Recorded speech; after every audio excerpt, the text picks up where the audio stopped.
artists, even if you insist that they sort of engage community, won't engage community in the way that you prescribe. And that's a good thing.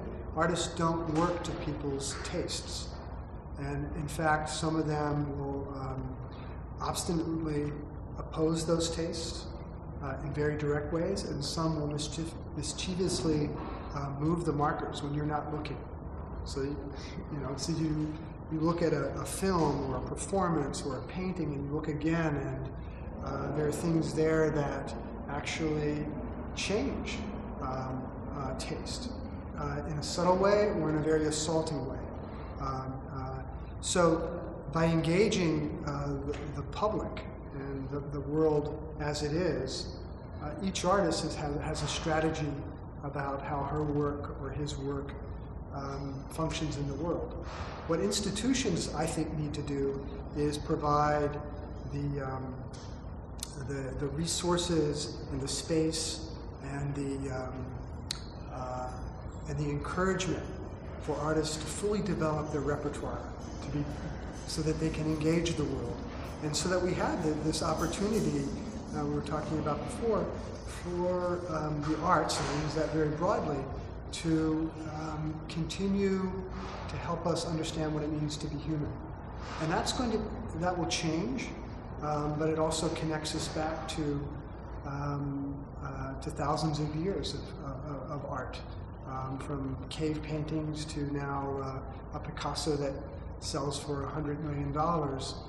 There's a relationship about what humans are doing in terms of understanding and explaining their experience.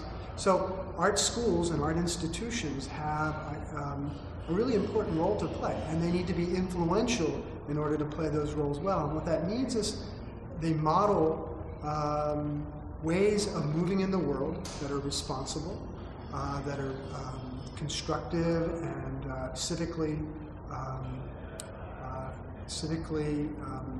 thoughtful, what I call a civic imagination, which is not sort of any individual's imagination, but it's again, as we were talking before about William Blake's idea of the city of art. And the city of art is the highest level of creative activity, and it's the highest level because it's the place where creative people collaborate, where what they realize together and what couldn't be realized individually is that opportunity to bring imagination into the creative commons, and then to kind of create a world that is more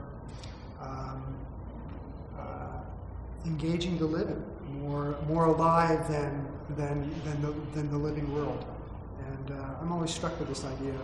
So I think art is one of the means that to elevate us to sort of the highest places of joy, and sometimes sadness, and so the choices that artists make aren't going to be dictated by what they learn in art school, but hopefully they're supported by that, they're made more powerful by that, they're enabled by that.